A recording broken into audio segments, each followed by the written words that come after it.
Welcome to another week of Palmetto Sports Daily. Julie Westerman here in Columbia, joined by Summer Hector in Charleston and Teagan Brown out in Myrtle Beach. The speculation is finally over. We have games in the books, and we finally get to talk about some football that happened over the weekend and a lot of exciting games to get to, but, maybe not more exciting than the one from the Columbia team. South Carolina going to Atlanta, taking on Virginia Tech, and coming out with a win in week one. It was shaky at times, it wasn't a beautiful game across the board, but South Carolina comes out with a 24-11 win, and you got to look at some of the guys that really broke out in this game. Of course, Nick Harbor, a name we were talking about all offseason, he's finally focusing on football. He has 3 catches for 99 yards, a 64-yard touchdown there at the end of the game. Exciting to see from him because, of course, everybody had high expectations for him coming into this season. And then some other names that you maybe didn't expect. Fred J.R. Johnson leading the Gamecock defense with 10 tackles. He was named the co-SEC Defensive Player of the Week. And Vakari Swain returned an 80-yard punt return. That was their first punt return touchdown since 2013. He was named the co-special teams player of the week for the SEC.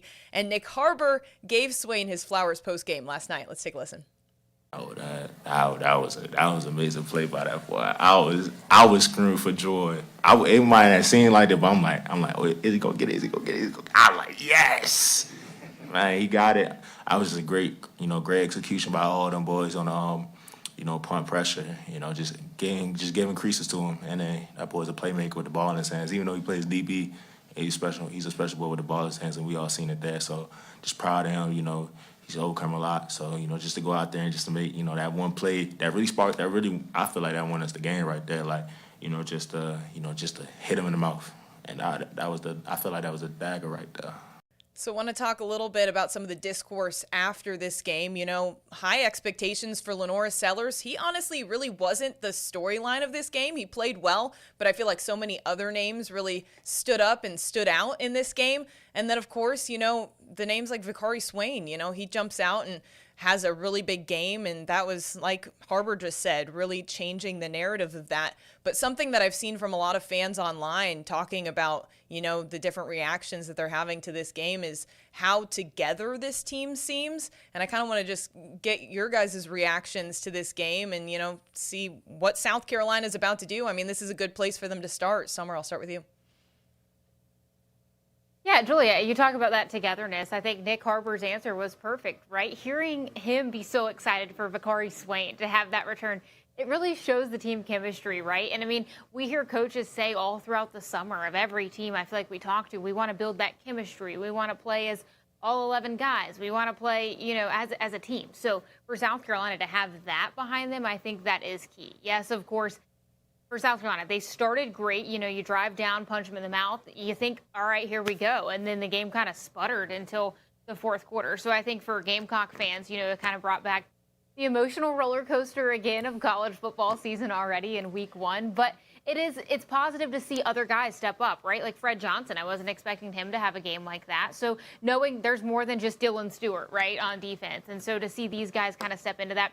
Also, I mean, obviously, the Beamer ball being a key for the Gamecocks, that's always that extra added thing that they have in games, and kind of a storybook ending for the Gamecocks. I mean, South Carolina, Shane Beamer playing Virginia Tech, the school where Shane's dad, Frank Beamer, coined Beamer ball, which is an emphasis on special teams and making plays on special teams. Then South Carolina does it.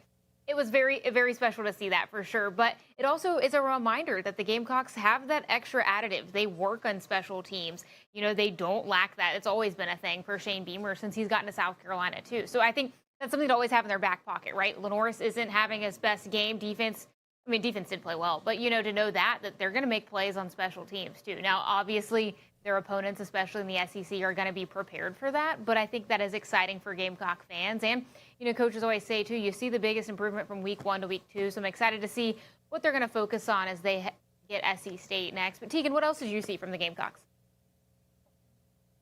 Yeah, I think this is a bigger confidence boost at the beginning of this season than what we saw last year.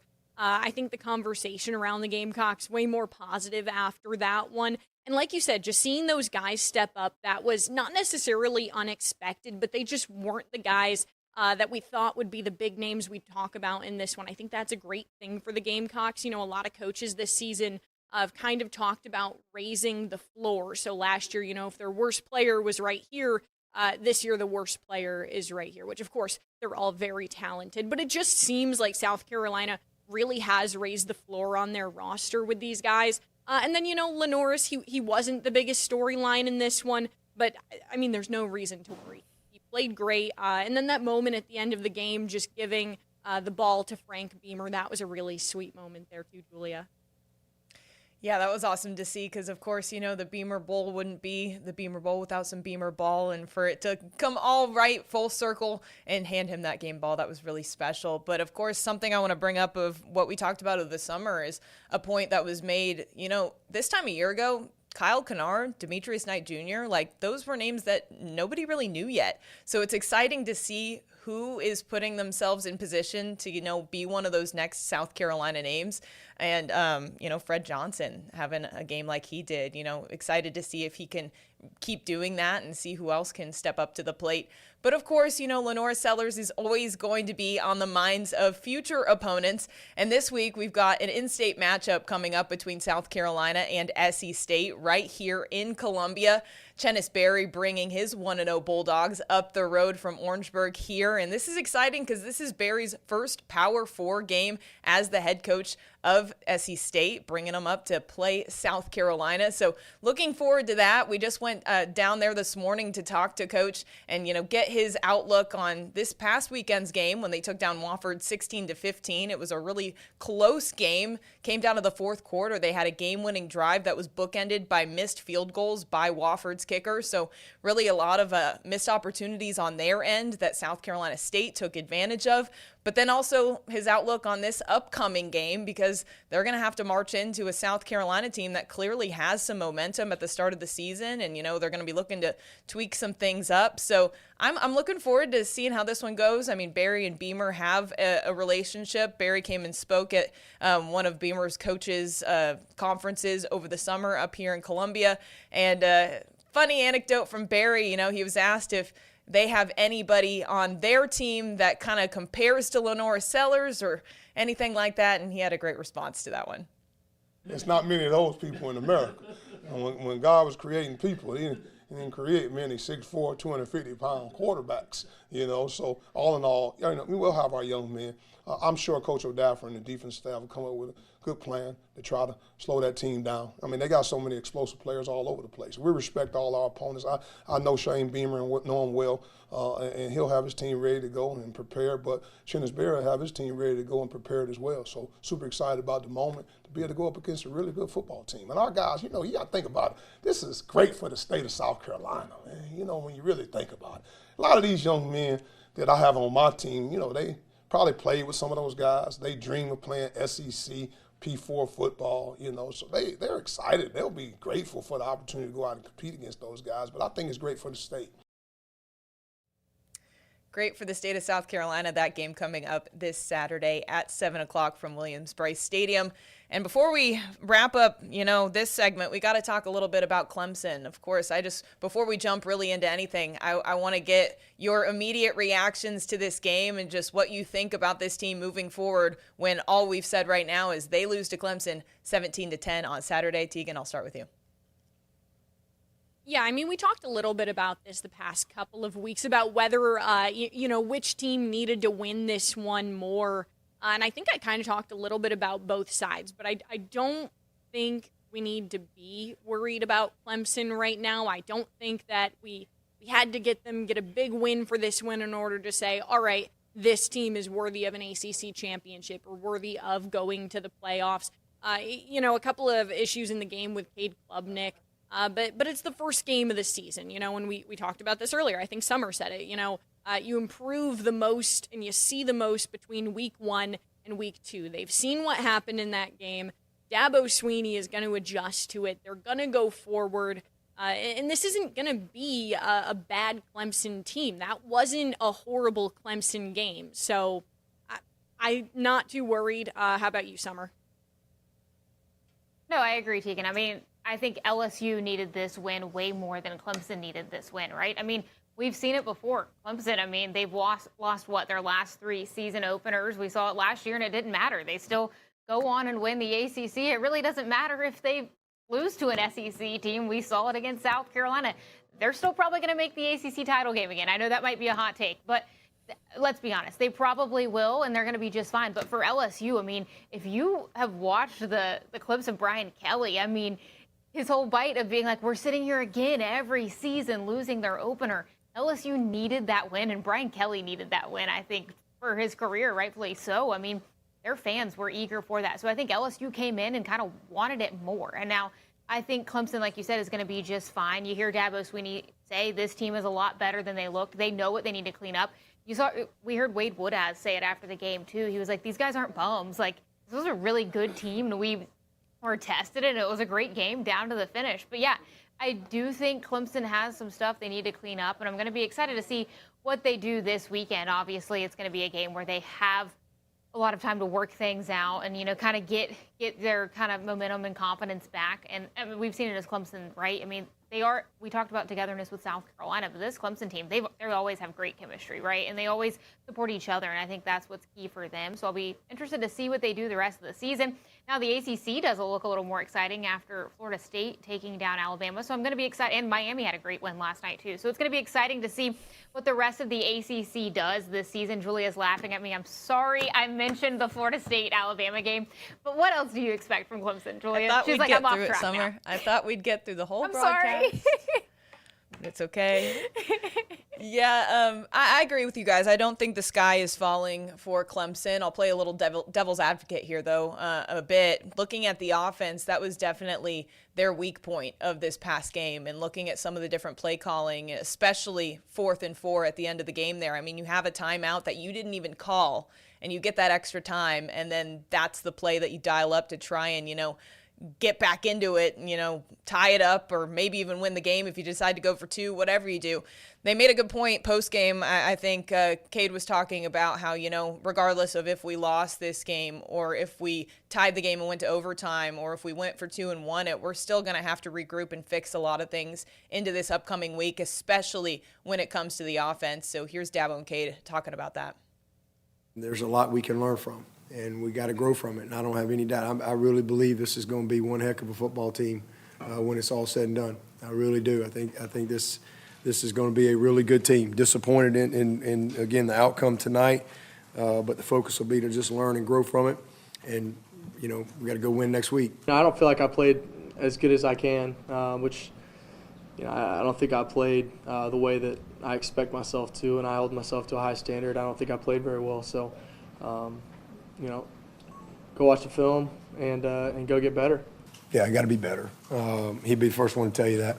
You know, did some good things, and again had some plays, some contested plays that we need to make, that we didn't make. That as we go throughout the course of the season, we're gonna need to make. Clemson back home again this upcoming weekend, hosting Troy. We're going to stick with some college football, but we're going to talk about a team that just struggled. I mean, there's really no other word for it. Coastal Carolina opening the season on the road at Virginia. A tough loss for them, 48-7. I mean, just looking at some of the stats here, Virginia totaled 454 yards on offense. Coastal had 254. Just a lot of mistakes in this one. Coastal's offense, there was really no chemistry in the first half. They had the chance to stay on the board. They kicked a field goal, decided to take the penalty against Virginia for an improper formation. They took that off the board, took the first down. Didn't work out for them. And, I mean, Virginia just ran through the Coastal defense. You look at some of the guys that were on this Virginia team, like a JMU transfer, a guy from the Sun Belt, Cam Ross, who ran for a touchdown on the return, 100 yards down the field. Coastal couldn't stop him. Special teams was a huge issue for Coastal here in this one. So they have a lot to fix. And Tim Beck talked after the game, you know, he said this wasn't what we expected. This isn't what we did in practice. This isn't what these guys are capable of. We beat ourselves. Tim Beck has said this over and over and over again. We heard him say it last year in the Virginia game that they beat themselves and that going into this one they were going to change that, but not really the case here. So here's head coach Tim Beck just on what went wrong. key to a good football team is getting better from week 1 to week 2, and every year to continue to improve, right? Not how you start and how you finish. So, but we got to get back to the drawing board and make sure that we're doing the best things for our guys and give them the best chance to win. Offensively, we were just completely out of rhythm in the first half. Couldn't get anything going. We didn't create any big plays, which our offense does thrive on. And so I think our defense wore down, and you saw that. And then our special teams play was not very good at all today. Now, am I concerned about Coastal at this point? Yes, 100%.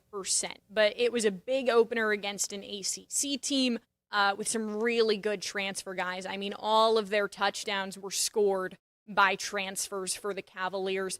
I know a lot of Coastal fans right now are on that fire Tim Beck train, but I'm going to ask them to get off for just a second. Wait until we reach conference play. Wait until we see what these guys are doing against those teams.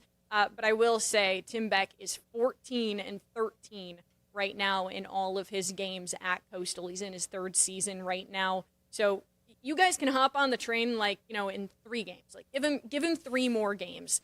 But, how'd those Charleston teams do, Summer?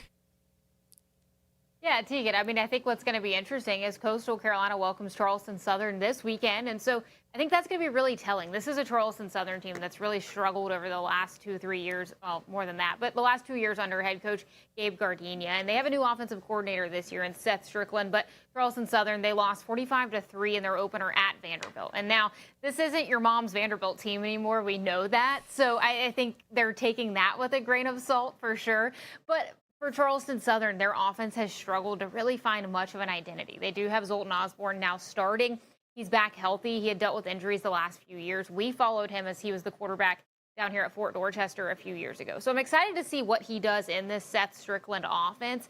But it's going to be interesting to see what they do at Coastal. So I think that'll tell us a lot about both of those teams. Now, the Citadel, they had a big opener this weekend.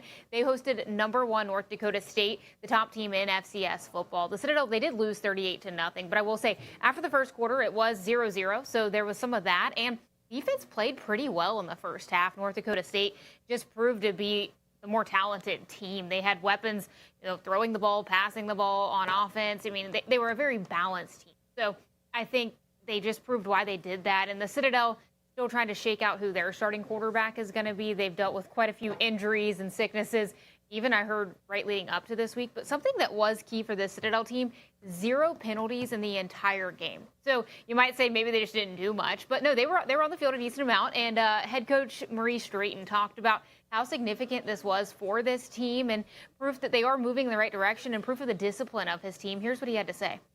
Well, it has always been an emphasis. If you go back and look at 2022, before I got here, one of the most penalized teams in the league. In 23, we big jump. 22, even bigger. In 24, even bigger jump. And this year, that's what we expect. Now, pre-snap penalties, we do not want those. Not unless I'm taking a delay a game penalty for field position purposes or for whatever reason. But combative penalties, those may happen. But that's the standard. That's where we want to be. So moving forward, if we're not in that realm, then that's a problem. I'm not happy about that. All right, the Citadel opens SoCon play this weekend. They're on the road at Samford in Alabama, so getting going right with it. We'll see what they can do in conference play now. Talking some Panthers because the team last week decided to release Hunter Renfrow, of course, the Clemson alum, the Sockasty alum, and then all of a sudden here we are this weekend, and they take him back after Jalen Coker was placed on IR after they traded Adam Thielen. So Hunter Renfrow's back. Hopefully he'll make a big impact. But I'll ask you guys, should they have released him in the first place, Julia? I know they're struggling with, balancing different types of talent in that room. But, I really wanted to see him stick with this team. So I'm kind of happy that this happened because I've been, a huge proponent of just giving him an opportunity to show what he can do now that he's had that time off. I mean, he recovered from his illness. He's back ready to go. So I'm excited to see what he can do. And I'm glad he has his opportunity. Sad for Jalen Coker, of course. But, happy that Hunter gets a chance, Summer. Yeah, Yeah, I mean, I think it's been proven the guy works extremely hard. So if you want a guy that's going to go out there and bust his butt, Hunter Renfrow is going to do that. But yes, the problem with the Panthers isn't their receiver room. They have a very talented receiver room. So I understood why they let him go.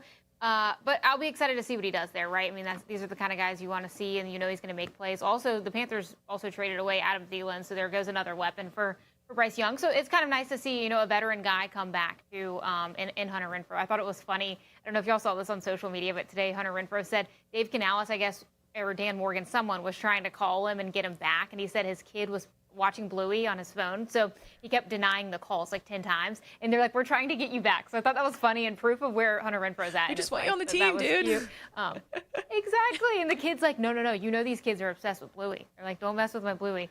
But it was funny to hear that, so I'm excited to see what he does. I know he's going to work hard. Excited for him, and you know what? There's a reason everything happens. So optimistic for Hunter Renfrow for sure. And welcome back to football, to Bill Belichick, except it's college football now. The Chapel Bill era kicks off at UNC tonight. The Tar Heels hosting TCU in their opener, and there's supposed to be a star-studded list of celebrities there.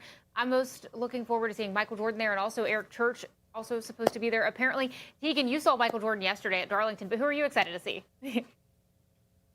Yeah, I mean, guys, I'll be honest. I looked at the list. None of them stick out to me too much. Michael Jordan is cool. I saw him yesterday. Excited to see him there, I guess. You know, Kirk Herbstreit's on the call, so I'm excited to see Peter the dog. That'll do it for us today. God. We'll see you tomorrow. Yep.